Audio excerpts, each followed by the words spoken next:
Evening intuitives. I know it's been, more than a day. Work schedule's been a little hectic and it's required me to get up at 4:30 in the morning, and then when I get home I'm tired and I want to nap, and then it's late and time to eat and go back to bed again. But, time gave me more chances to hopefully get this video right because it's a very important one to me. It's almost a thank you to people in my life that have been there for me literally since the day I was born, and all except one aren't even related to me. And also to a friend at work now who, you know, told me she pretty much considers me the older brother she always wanted. And we're going to tie this into INFJ because my INFJ videos get the most views, and I want this message to get out within the INFJ world and also the world in general. I'll be telling some stories from my childhood, which people seem to like when I do. And I will be talking about something, near and dear to my heart as well, incorporating it into this video. And this video, will have more than one meaning, but the focus is how INFJs very much respect and admire truly authentic people of all different kinds. And as you can see from the thumbnail, the person that I chose, who is actually someone I've known of since 1993, and it's been a very important person to people close to me, and also is just a very talented musician and a very authentic badass who stood up for who she is and people like her, and gave them a voice and gave them, music and almost an anthem to be proud of who they are and not hide anymore. And I don't think she gets as much credit as she deserves, and that, of course, is because you saw the thumbnail. I'm talking about Melissa Etheridge. So, as an INFJ, we're empaths. We value people being authentic. We hate fake people. We hate elitism. We hate narcissism, all things of that nature. And due to our empathetic nature, we believe all people should be treated equally and allowed to be who they truly are, and unapologetically so, as long as that doesn't infringe on the rights of others. Like me being a witch, for example, I'm not infringing on anybody else's religious liberty. I'm not telling them what to be. That's the difference between witchcraft and most other religions, with the exception of Judaism. And we kind of have a bond, the witches and the Jews, since the Inquisition, but they also, just essentially want the right to practice their faith without being persecuted, and they're not trying to recruit you. That is something other religions, like I said, aside from, the various forms of witchcraft and paganism and Judaism, that other religions don't, for the most part, don't understand, where it's like, you do you, stop trying to convert everybody. You know, we'll we'll come see you if we have questions, or if we want to, join another faith. But growing up, since childhood, I how do I try to phrase this? I'm overthinking this because this is an important video. Growing up in the 90s, a lot's changed since then, and certain people weren't allowed to be who they really are and had to hide that, or felt shame for who they are, even by people who claim to care for them. And the LBGTQ community is certainly at the top of that list. And from hereafter, I'm just going to say gay, because for me to say LBGTQ, I tend to stumble through it and stutter, and I sound less professional than I already am. So I hope no one's offended that I use the term gay interchangeably with that. It's no disrespect. It's just a a linguistic challenge for me for whatever reason. You know, perhaps I have a slight speech impediment. Maybe I did as a kid and overcame it. Story for another day. So, growing up in Chester County, Pennsylvania, I was originally from Phoenixville, which is the most progressive, probably the only really progressive area in Chester County, aside from Westchester. But that's the university, and most people that are there aren't people that grew up here, so I'm not counting it. Um, and growing up, both my parents worked. So my grandparents, or well, my mother's father was still alive, but usually my mother's parents, because my paternal grandmother didn't drive yet. She learned to drive so she could be able to visit me more. She grew up in Kensington and Philadelphia at a time when most people that lived, in inner cities did not drive. And the other person who watched me as a baby a lot when my mom had to work was my father's sister. And I was along for the ride. If it was, she watched me on the weekends a lot, and she would go about doing what she was doing, and I was on along for the ride for whatever adventure. And it was always a good time with her and her friends. They all looked out for me and continued to do so throughout my whole life. And all of these women were gay. Yeah. So for those of you out there that, still try to shame people for being who they are and say, oh, well, it can confuse little kids and have negative effects on them, I can unequivocally say that is false. And I challenge you to say, what is your proof for that? Because I've grown up around the gay community since I was literally a baby.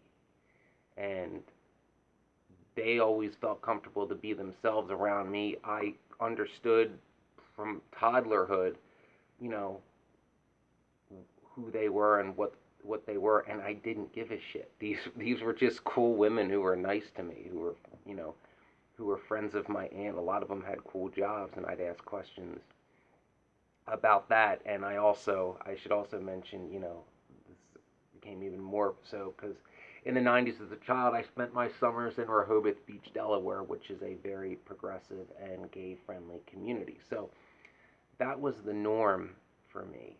And I always liked, when I was around these women, like they never like talked down to me as a kid.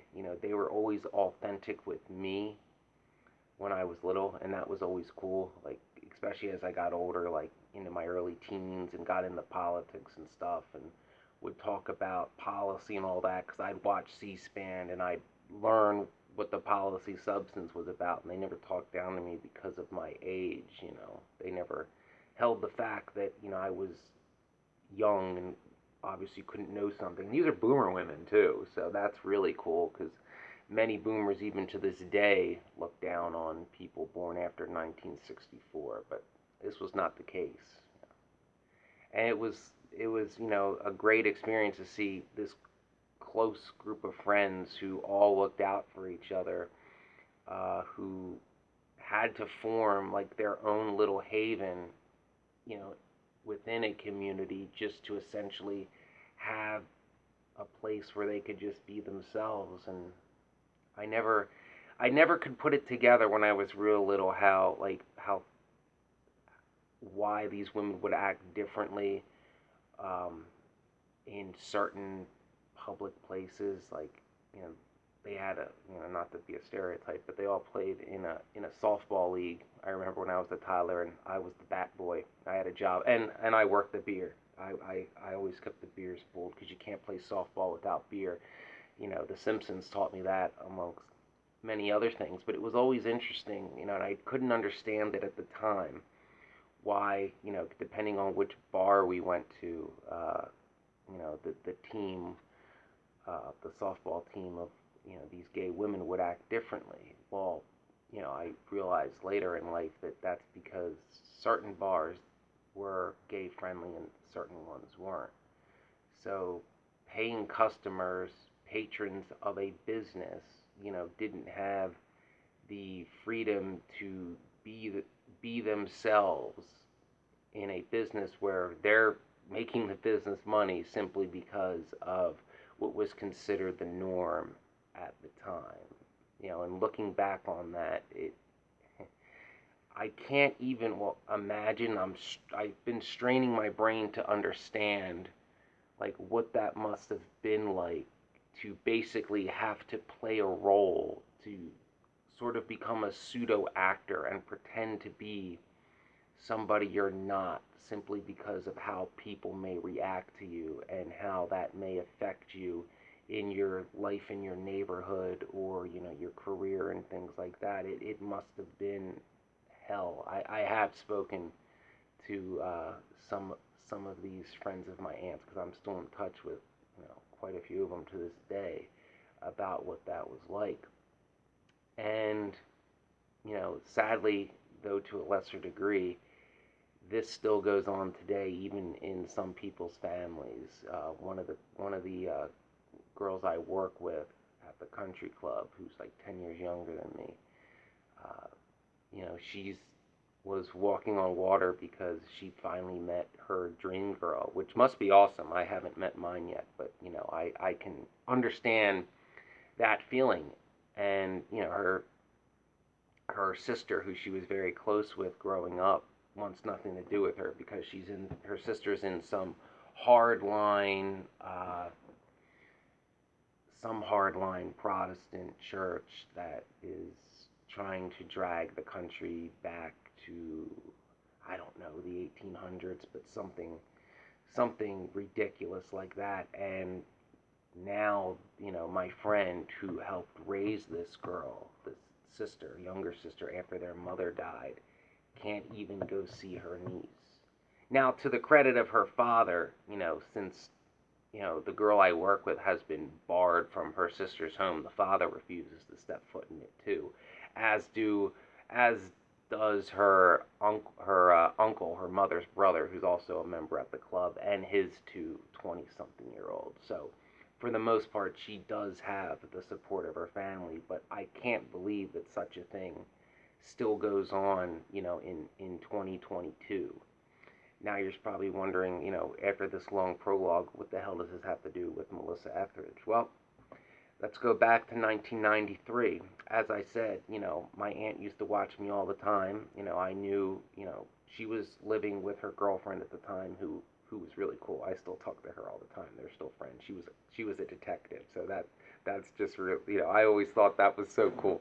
Because I'm not a big fan of the like paramilitary aspect of modern police, and that wasn't, nearly as prevalent in the 80s. But like detective work and deductive and inductive reasoning has always fascinated me, because I've always scored very highly on tests that test those two skills when I was in the gifted program back in the day, in the 90s. So, my aunt and her friends always threw the best parties for Halloween and stuff like that. Like, we would look forward to them, and there was always a very big party at my aunt's on Mother's Day, and all the families of these women would come. For the most part, a few of them wouldn't attend, but for the most part, the mothers and fathers, mostly mothers, because a good bit of the fathers had passed away by this point. I mean, and we would have this big Mother's Day barbecue. My brother and I would go to my aunt's the night before, because we'd have to help get everything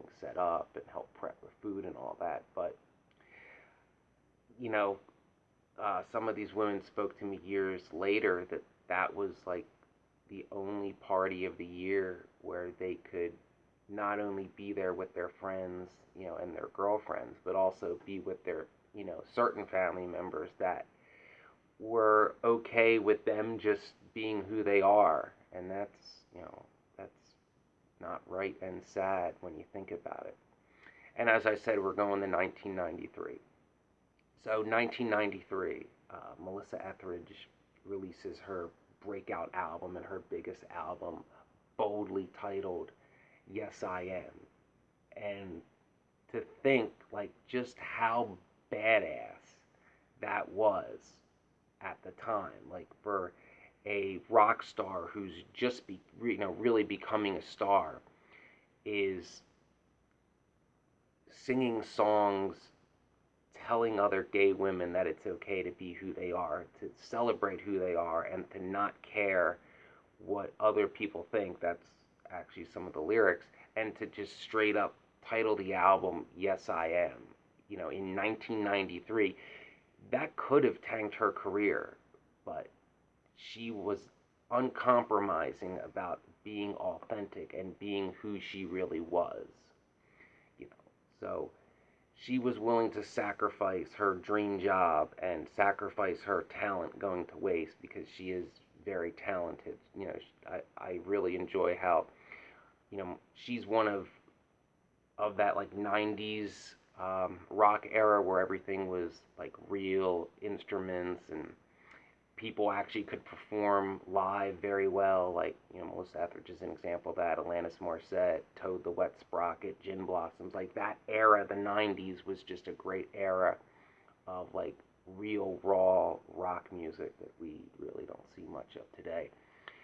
But I remember when that album came out, and I remember going to, being at my aunt's on the weekends when she was watching me, and there were always some of her friends over, and we'd always go to dinner at, one of the restaurants in the Phoenixville area. Usually, we would just go to one of the ones that were, owned by other women in the community. And that album was playing everywhere. Like, I mean, she played it in the car, it was in the restaurants, like all the women were talking about it. And, I always thought Melissa was talented, but I couldn't comprehend at the time, being that I was only 6 years old, what that album meant to them.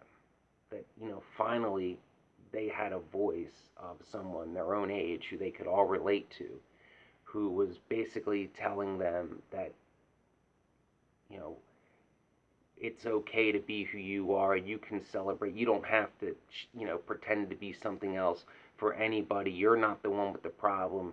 They're the ones with the problem. The biggest song on that album, Come to My Window, you can just feel, I listened to it before I made this video, you can just feel like Melissa's love and anger in that, and just the raw passion that is in that song while she sings about, her her love for another woman. It sounds pure and unconditional to me, but also her anger of how, you know, she potentially found the girl of her dreams, but she can't have that love just because they're both women, and the frustration that she felt.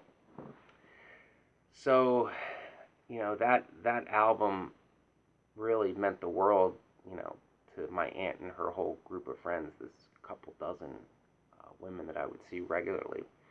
And they would talk about that album so much that at the time, I assumed some of these women knew Melissa because, they're all like the same age. And I just figured, like, I knew they were all lesbians, but I'm like, how, I couldn't comprehend why that album was so important at the time, being 6 years old. So I assumed, like, did one of you date her in college or something? Or, did you go to college together? Like, somebody knows her. I was half expecting her to show up to some of these parties, and I was a little disappointed. It's like, I want to meet this rock star. But, it was just what that meant to them, to have that voice, to have someone who was willing to be that authentic and that unapologetic of who they are, to be that voice for other people, and damn the consequences. And that is just a level of badass that I very, very, very much admire. I'm remembering happy childhood memories at the time, right now too. So that authenticity is something that resonates with me as a, heterosexual, demisexual INFJ, just because these are people that I've known my whole life, that I care about, that have helped me in times of need. And to think that there are people out there that have a problem with them being who they are just because status quo, frankly, just pisses me off. Like, what the hell does it matter to you? What I don't I I to this day can't comprehend why anybody would have an issue with gay rights or gay marriage. As I've said, I've been around the community regularly my whole life, so it's like, why, what did they do to you? Like, I just don't understand. But looking back with age and to think how much Melissa's authenticity and how much that album in particular meant to all those women, just really, really stuck with me the past couple days, because I was thinking of these memories because my friend at work was going through a rough time, and we were sitting in her car listening to that album, and she was telling me how, that album, Yes I Am, gave her the courage to come out. And a lot of my aunt's friends had the courage to come out to their family after that album came out. And there was, at my aunt's house, there were posters of Melissa Etheridge, and there was posters of Ellen too, but I don't think Ellen's a very good person. I think she's a fake elitist, essentially. You know, she's just a female Bill Maher who happens to be gay, but that's my opinion. I'm sorry if that pisses people off, but I truly think that the voice of, the lesbian community of the baby boomer generation is rightfully Melissa Etheridge and not Ellen DeGeneres, because Melissa Etheridge has always come across as a very authentic person to me, and I've always loved, because my aunt would have all the tapes and stuff, in her live performances, like how much she would smile and be happy and be proud as she sings her songs, and how the crowd would just erupt in applause because she was a hero to all those women, and she means a lot to people like me who, seen these people get discriminated against our whole lives. I remember, I just remembered something. I remember being like 5 years old, and my aunt was watching me. We were at a bar, and the bartender was, telling my aunt, "Well, you're babysitting. You can only have 2 beers." She also only let me have 2 cherry cokes, which, why? But I remember meeting one of my aunt's close friends was there, and they were celebrating. There was a group of her friends celebrating that this friend and her girlfriend were moving in together. And I was like 5, and I'm like, "Well, are you getting married?" And they're like, "Well, no, we're not allowed." I'm like, "Why?" And they tried to explain it to me, and I'm like, "That's stupid. It doesn't make sense." And I was 5. So, as INFJs and anyone in general understand that, you know, authenticity a lot of times for different groups of people takes bravery. It takes bravery to be authentic in the face of a status quo that in essence retains its power in part to keeping other people oppressed and ensuring that they have less rights than others. How can an old boys club keep its power if it doesn't have more power and rights than the people that want the system to change? And we as INFJs, as I've mentioned in other videos, have to be on the forefront for change. We have the integrity to do it, and it's important to look to examples of such bravery and authenticity, even if it's not from a community that we ourselves are a part of, and respect it and try to understand it best we can and use it, as an influence on us to try to fight for the positive change that we fight for as INFJs, because we are the ones who challenge the status quo more than anybody, and rightfully so, and oftentimes pay a heavy price for it. As I know, I did the right thing and lost my dream career in the process. So I wanted to do this video. This is important to me. I am unapologetically a supporter of gay rights and have been my whole life. It's been a deal breaker in a potential relationship for me once. A girl I had a crush on in high school was going to march in an anti-gay marriage parade, and I told her I wanted nothing to do with her and that I'd wave to her from the other side of the street which is what I did. So, INFJs, as empaths, we understand how important it is for everybody to have equal rights. We cannot stand old boys clubs. We cannot stand people being oppressed for just being who they are. And as INFJs, we very much respect those that have the bravery and integrity to be their authentic self no matter what the cost. Melissa Etheridge is a prime example of that, particularly for the 1990s. And as INFJs, authenticity is so important to us is because a lot of times we struggle to be our authentic selves because we're introverted, and especially when we're younger, we're shy and awkward and have a hard time expressing who we are. So we very much admire those that are able to express themselves authentically, even if society at the time is telling them that they're not allowed to be who they are. No one has the right to tell you that you're not allowed to be who you are. That's just an outdated old boys club mentality made by, primarily a bunch of old white men who think that they're entitled to extra rights just for being white men. But times are changing. Looking back to how much that album meant to that group of women in 1993, and how much, things have progressed to where most of those women are now married to women that they have dated for over a decade in most cases. So progress has been made. Obviously, there is still much more to be done on that front, and I hope that I will see it in the near future. Well, thank you everybody for listening, and trust your intuition always.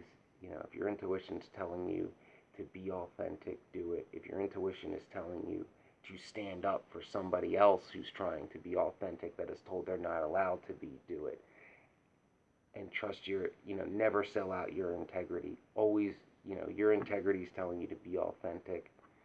You do it. You don't sell out your integrity just because it may help you climb the ladder and get you into some corrupt old boys club, because deep down, if you're an INFJ, you don't want to be in the old boys club.